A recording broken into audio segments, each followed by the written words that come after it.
What's going on, people? Charlie here. Welcome back to Chelsea Fan TV and welcome to another video. First things first, guys, make sure you smash the likes, subscribe to the channel if you haven't done so already, and make sure you leave your thoughts in the comments below. And let's dive straight into this video. And it looks like Nicolas Jackson will become the first signing for Mauricio Pochettino and Chelsea this summer.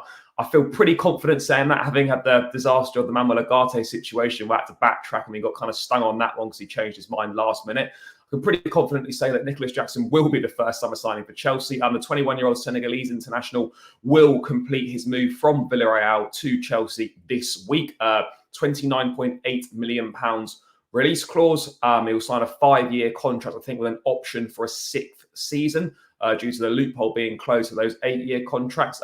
He's a centre forward by trade, but of course has played off the left for Villarreal as well. But, you know, it's interesting because a lot of people, including myself, haven't really watched too much of him. He was very close to joining Bournemouth in this January window just gone. He failed a medical. He had a hamstring issue that was meant to keep him out until February, but actually on subsequent inspection, it was going to keep him out until March. So Bournemouth pulled the plug on that move. The Blues have moved fast to get this move done, though, with interest from RB Leipzig and Milan, but Nicolas Jackson was set on coming to the Premier League. He committed to the West London club, and now we just need to sort out the structure of the fee and kind of the payment terms. We're going to do it all in one or installments, or maybe try and pay a little bit less, but do it in more favourable payment structure, which could be more appealing to Villarreal. But in terms of Jackson himself, as I said, he's 21 years of age. He's 6'1", so he's quite tall. Good hold-up play, good link-up play. Bit of a physical presence in both boxes as well. I can understand why, you know, some of the fans might be a little bit, you know, unsure on this one. It's a guy that, as I said, not a lot of us know too much about, but I can't stress this point enough. Just because a lot of people might not have heard of him or haven't really watched too much of him doesn't mean he's crap. That absolutely isn't the case at all. And you hear people moaning, oh, why are we signing players? You know, Bournemouth could have gone and got and whatnot. But ultimately, at the end of the day, you know, we've been down the expensive route. We've been down splashing out loads of money on established stars and big name players. You know, Lukaku's, Shevchenko, Torres, Morata, Higuain. You know, the list goes on. You know, and none of those have really worked out at all. So maybe it's about time we did give the data-driven approach a go and kind of see how it works out. I always look at signings like this and think, in terms of high ceiling, yes. Relatively low risk, absolutely. Massive high rewards. And even if it wasn't to work out, in 2 to 3 years' time, it'd be, what, 23, 24 years of age, you'd imagine you could sell him on and make your money back or even make a profit on him. So you look at signings like this and it's win-win. But for some reason, because it's Chelsea, it's kind of like frowned upon. It's like, why are we doing that? You know, we're a big club. We should be going and getting big names. But if a Brighton or a Brentford or a Villa had gone and signed this player, it'd be like, wow, amazing. The scouting system strikes again. But because it's Chelsea, there seems to be some sort of level of hate on it. And fans, you know, demanding more big names. Like, we have to have big names. I get it that, like, in the centre forward position, you do want a big name because it's like, it's appealing, it's attractive and whatnot. But ultimately, you know, why can't this kid do well here? There's a reason that Chelsea have moved to sign him. You know, the scouting, the data, the recruitment, the numbers, the metrics that are coming back are all positive and pointing to an indication that, you know, this guy is good enough for Chelsea. They see something in him and they want him. And yes, you know, not every single sign is going to work out and some mistakes will be made in the market. Of course they will, as we're seeing with certain senior players that are being moved on. But for me, in terms of Nicolas Jackson, I think there's a lot to be excited about. I've seen people sort of liken him a little bit to Tammy Abraham in a way, which I can see by the frame and whatnot. But, you know, Jackson finished last season with 9 goals in his last 8 appearances for Villarreal. And, you know, his stats were 12 goals and 4 assists in 26 appearances, which is not amazing, but 12 and 26 is not bad. 19 of those he was starting. So, you know, he's got good ability. He can drop deep. He carries the ball. He links play up well. And he's got a willingness to run the channels as well. He's got a great work rate. And that's going to be massive in a Mauricio Pochettino system, is work rate, pressing from the front, which can also, you know, create opportunities high up the pitch. So seems to be a good finisher. And, you know, these attributes kind of, I think, will bode well for how he could potentially fit in at Chelsea. He's got a decent first touch. You know, he gets on the ball well. He drives at defenders.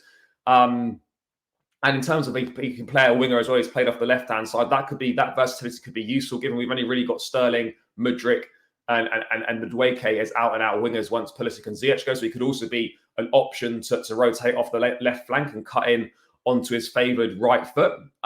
He's can shift the ball quickly. He's got good agility, and he uses his body well as well, which is good. 6'1" frame, and he's also good at using his weaker foot. So there's a lot of good attributes there.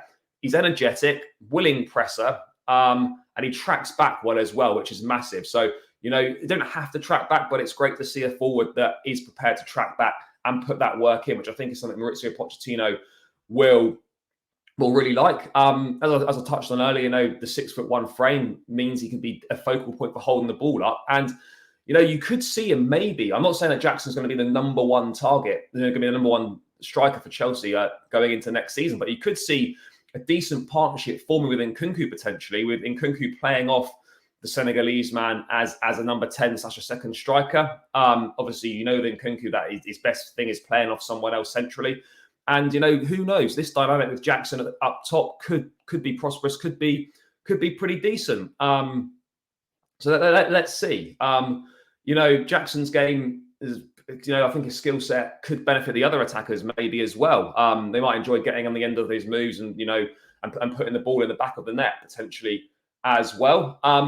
Another good thing, another thing that I've noticed, I've kind of watched a few kind of highlights of Jackson as well, is his tendency to play off the shoulder as well, of the centre-back. And he's got clever movement and he's also got pace as well, which could massively cause problems. So maybe from midfield, Enzo Fernandez looking at Jackson's runs, looking at his pace in behind, playing balls over the top. That could be something that's pretty good. I mean, in terms of weaknesses, it's not terrible, but, his ability in the air could probably do a bit more. He could probably do a little bit of an improvement on that, but that's something that can definitely develop over time. There's a huge potential to grow and improve. So I think from all those reasons, it kind of makes sense. Very low risk, high reward, £30 million, all things considered. Expectations will be lower. There won't be as big as expectations coming in for Jackson because of the relatively low price tag and the fact that, he's not massively established. But I fully believe that, we've got a lot of reasons to be optimistic with this signing. It's about time we tried a different tact with centre forwards. Someone that's prepared to work hard, run the channels, hungry, wants to be at the club and has got a passion to be at the club. Obviously, January next year, African Cup of Nations again. So we'll lose him for a month or so with Senegal. So I would imagine that another striker will definitely come in this summer. Who that's going to be, I'm not too sure. But my overall feelings on Jackson is he ticks a lot of boxes for what Chelsea are looking for. He fits into that age profile again. Is he going to be the main man? I'm not too sure, but he's got high ceiling, good attributes, a few things that need improving here and there, as with every young player. And he just needs to be given a fair crack to see how he gets on. Needs patience, but again, that partnership with Nkunku could be decent. I'm sure him and Amando Broja will rotate. I see people, going on about, oh well, we've already got Broja and Datro Fofana. Datro Fofana is going to go out on loan in Europe somewhere this season. I imagine that Jackson and Broja will rotate. As I said earlier, Jackson can play down the left, so there's another option there as well. So you could double up with Mudryk on the left as two options, with Sterling and Madueke as the options on the right. So it provides you a bit of squad depth as well with his versatility. And yeah, for me, it's one that I'm excited about. I understand why some fans might not be excited, but you can't say this guy's not Chelsea quality just because he's not a big name or you've not heard of him. Go and watch him. Form your own opinions. Don't just kind of jump on the bandwagon and be like, oh, not heard of this guy. Bournemouth wanted him, so therefore he can't be that good and he's not Chelsea standard. Watch him play. There's a reason why, as I said, that they're looking at Jackson. They've seen something in him. All the metrics are coming back positively. And that's because he probably is good enough. So let's give him some time. Let's see how he works out. And we're always crying out for us to find players before they turn into a 60, 70, 80 million pound player. But then we moan when we try and make moves like this one to do that. So we can't have it both ways. So let's get behind the kid. Let's see how he does. £30 million should be completed this week. I'm excited. Let's see what happens. But yeah, those are just my thoughts on Jackson. A little bit of a background into his strengths, his weaknesses, and kind of how he might fit in at Chelsea. But yeah, guys, thank you for tuning in. Make sure you smash the like, subscribe to Chelsea Fan TV, leave your thoughts in the comments below, and I'll catch you again in another video soon. Up the Chels.